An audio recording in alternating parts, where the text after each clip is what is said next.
Aloha, budgeting friends. E komo mai. Welcome or welcome back to Rainbow Budgets. I am so glad you're here with me today for our budget with me for the month of September. We are already a few days into September, well, two. Actually, for me, you'll be seeing this on September 3rd, but our September budget does not start until the 6th. So let's take a look. We are just in time getting this all set and ready to go. So inside my Happy Planner, I have monthly budget worksheets that I've made for myself. There are freebie versions of this in Ko-fi. I have slightly tweaked these since the ones that I used in Ko-fi, just because, just like with all personal finance, I think things evolve throughout the year, across the years, even sometimes just across the months and weeks. So originally I did budgeting, a zero-based budget every week. And my husband and I, that kind of worked for us because I was paid twice a month, he was paid every other Friday, but it is really hard when your pay schedules are so different. And that also allowed us to zoom in really closely on our weekly spending. Since we've been budgeting for over a year now using the zero-based budget method, I just look at our expenses and our spending every other week. And so now that my husband and I are both on a bi-monthly paycheck setup, we are able to fit that pretty well into our lives, and it's going pretty well so far. So the tweaks that I've made do kind of go along with that, and I have not updated. I'm so bad. This is one of my goals for maybe by the end of this year or next year to be filling out these pages regularly, but this personal finance snapshot, I'm so bad at getting it done.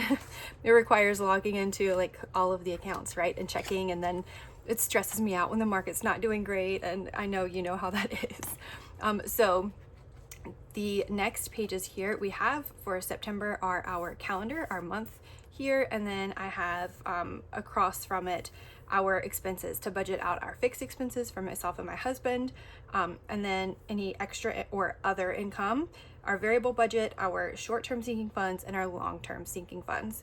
This part right here, the variable budget and the sinking funds, short-term and long-term, are really what made the huge difference for me and the mindset shift when it came to doing a zero-based budgeting method.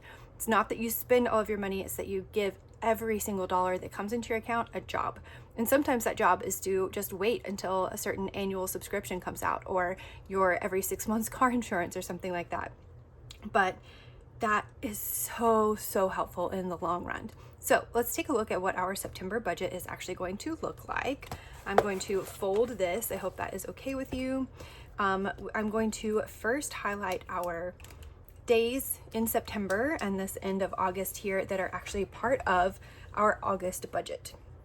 So like I mentioned, we're actually starting our budget on the 6th for September. So all of this in pink was paid for by our last paycheck of August.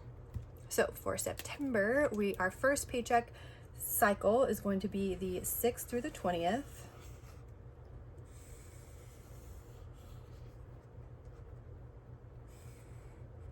Right, and our second cycle will be the 21st through October. Oh my gosh, am I really saying October already?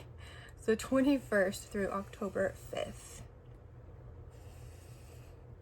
All right, and then October 6th will start our first October pay cycle. So I'm not gonna highlight that one for now.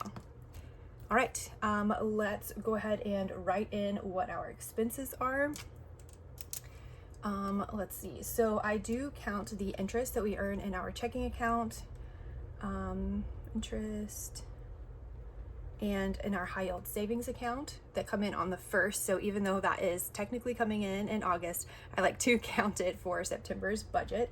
That just makes it easier for me. And then I get paid and hubby gets a paycheck on the 6th, and I get paid and hubby gets a paycheck on the 21st.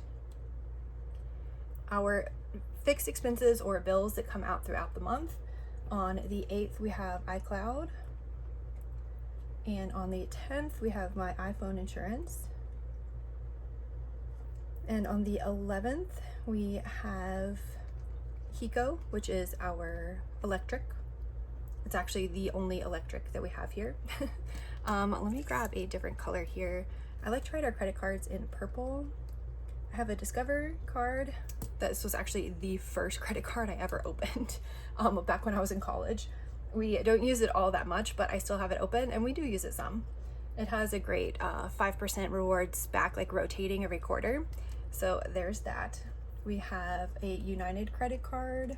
This is what we primarily use because we travel a lot, especially being from Hawaii out here. It is so far to get anywhere and expensive. So this comes really in handy for us for when we travel. We're able to get discounted tickets or even free tickets with miles.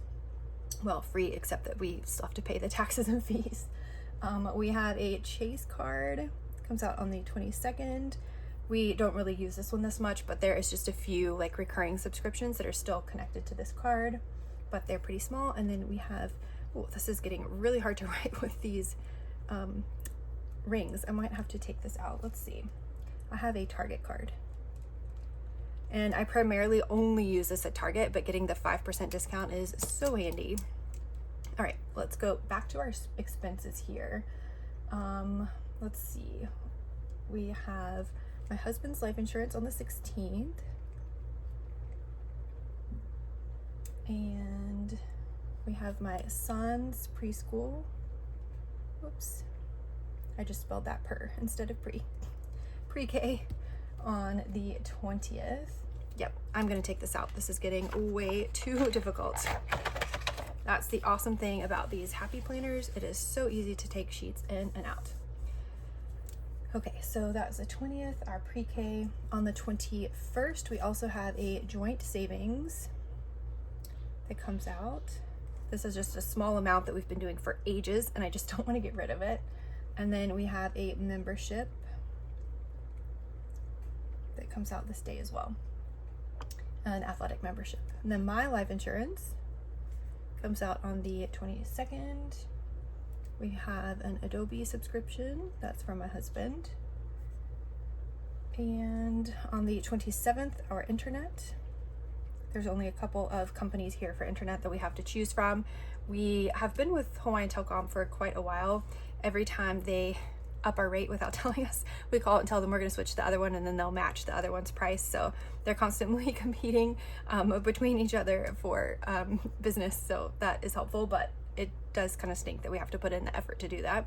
For Hiko, we only have one electric company out here on the island of Oahu, and it is the Hawaiian Electric Company. All right, let's see. We have a medical payment plan that comes out on the 28th. We have our mortgage that comes out on the 1st. And let's see what else. We have our cell phone that comes out on the 2nd. We have YouTube, comes out on the 3rd. And my husband's car payment that comes out on the 4th. Oh, and then one more. On the 5th, we have our Board of Water Supply, our water and sewer charge. Interesting, or well, yeah, I guess it is interesting. This is actually pretty high. We are charged over $100 just for like the sewer connection charge. So what we actually pay for fresh water is pretty small compared to what we pay for the sewer. And I think it's actually closer to $200 for the sewer fee. Very interesting, not fun. I am glad though that we do have a way to dispose of waste, so not complaining too much there. But you can see we are pretty heavy on our higher expenses towards the end of the month. All right, so there's our monthly fixed expenses.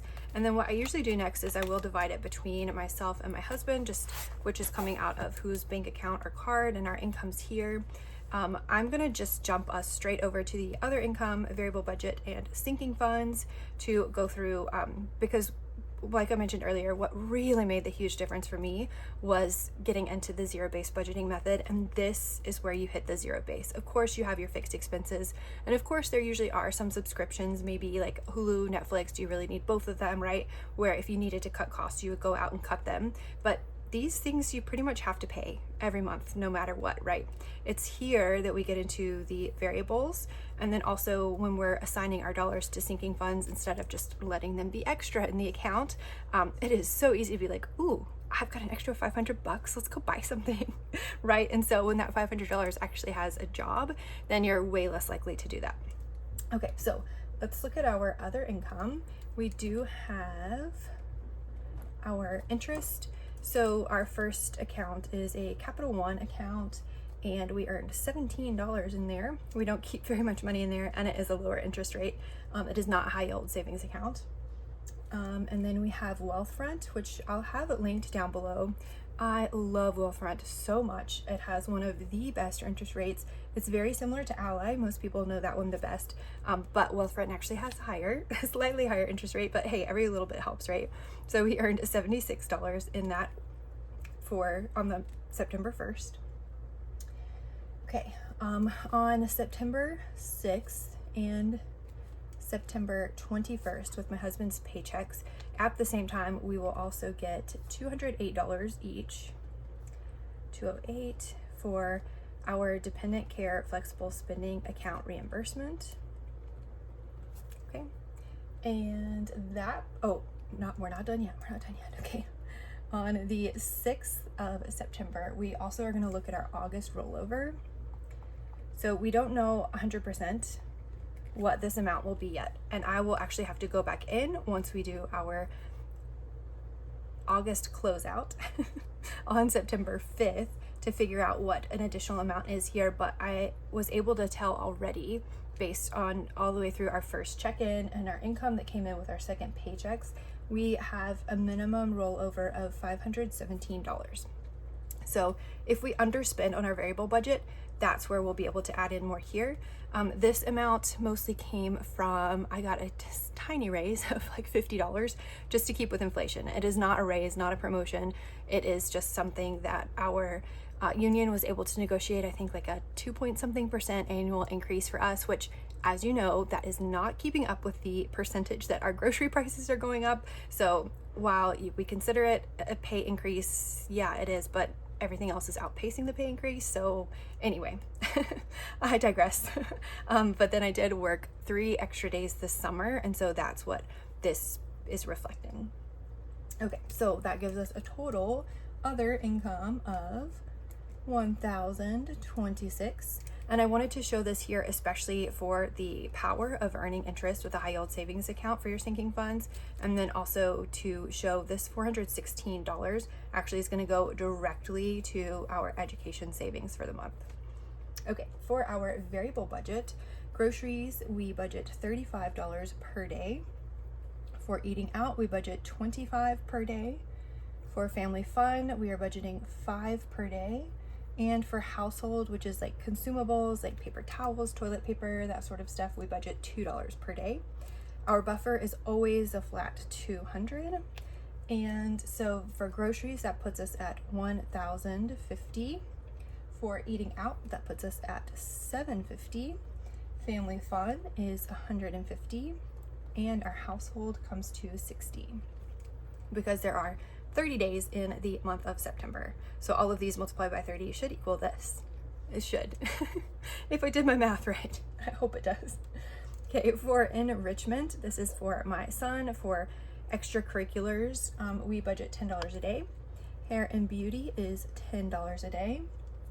Home is $8 per day.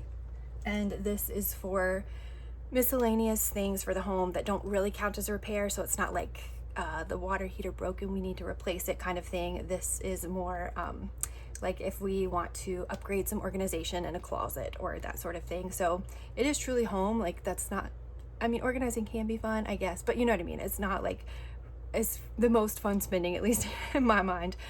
Things that are semi-necessary, like that does really improve quality of life. Sometimes these things can, but could we live without them? Yeah, probably. Okay, for a pet, she gets $8 per day. That is for food and grooming. For my spend, or my husband's spend and my spend, we both get $8 per day. And then for my son, that is $5 per day. For all of us, this is clothes or whatever else we might choose to spend our money on. We are working with my son to teach him some savings and money management skills. So we let him sell us toys to earn money. He's still a little bit too young for chores at this point, just being a little over 3, or at least serious chores that I don't want to have to go back and redo myself. So we use that for him, but also for his clothes, because he grows so fast. It is crazy how fast they outgrow their clothes and shoes. All right, so our totals for our short-term sinking funds are $300 up here. And I'm realizing it's kind of funny that my dog gets the same spending allowance per month as I do. But at least mine doesn't include food and hers does. Okay, for all of us getting $8 per day, that is $240.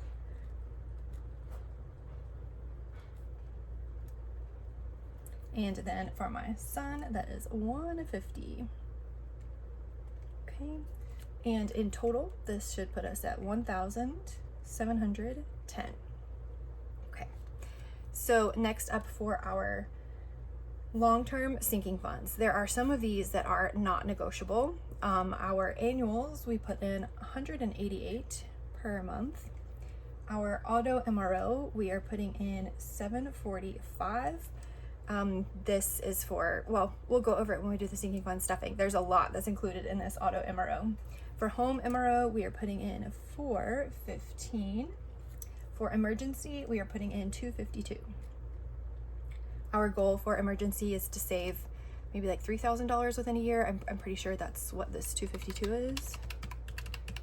Yeah, about $3,000. So that's just a goal that I set just for now, because we need to be saving something. I have done a great job with our sinking funds long term, but we still need that emergency account, right? It's really good to have that. So that is a new goal that we are working on. And especially once we get our extra debt, our car loan paid off, we can really focus in a lot on this one. So the next thing that is kind of a set amount per month is medical. This is $584. This will get us to $7,000 in 1 year. There's a long-winded reason behind that, and I don't know if it will ever actually come to fruition, but no matter what, we'll have the $7,000 saved up this year.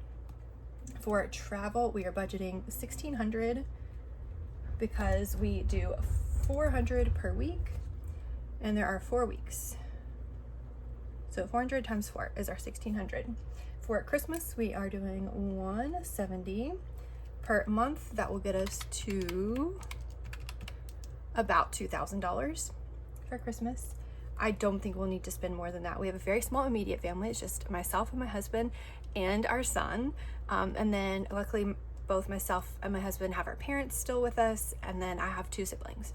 So, and lots of nieces and a nephew. But we're pretty small, all things considered. So that's what Christmas will cover, and then some gifts for friends as well. For education, we are saving this $416 that's coming in from the DCFSA, Dependent Care Flexible Spending Account, and then extra debt and Pauhana. So these are the 2 right now in our budget that vary based on what we have left over. So I will go through, add up my income, subtract all of my expenses, and then have a balance remaining. Same thing for my husband, add up his income, and then all of our fixed expenses and bills, and subtract that, and then he has a balance remaining. We add these 2 remainings to this total, and that gives us our total income that we can spend and we need to allocate to a sinking fund. Then I forgot to total up our variable budget. Sorry, y'all. That is $2,210. So next we subtract out this, and then we subtract out our short-term sinking funds, and then all of this from our long-term sinking funds, and then we get to this area for extra debt and Pauhana, where we're able to figure out how much we put into each. With this extra, especially with this extra $500 already, I was so glad to be able to do that. For extra debt this month, we are putting in $1,159 for our monthly budget, and that is spread out over 5 weeks. For Pauhana, we are doing $665. We have 125. Yay! That was able to budget for our regular like randomizer savings with the minis. And then I have something new that I'm super excited to bring in. Yay, you'll see that on Friday. this Friday? No. Oh, shucks. Not this Friday yet. Oh, no. I'm going to do it this Friday. Never mind. Yay. Yeah, this Friday. Which is actually going to put us over our budget for a tiny bit for last month, but that is okay. Yay. So I'm super excited to show you what we're going to be doing with this. So 165 of this is going to something tangentially related. Super, super excited about. And so that puts us at 6,183 here. All right, so now let's take a look at our monthly budget. And actually, let's see.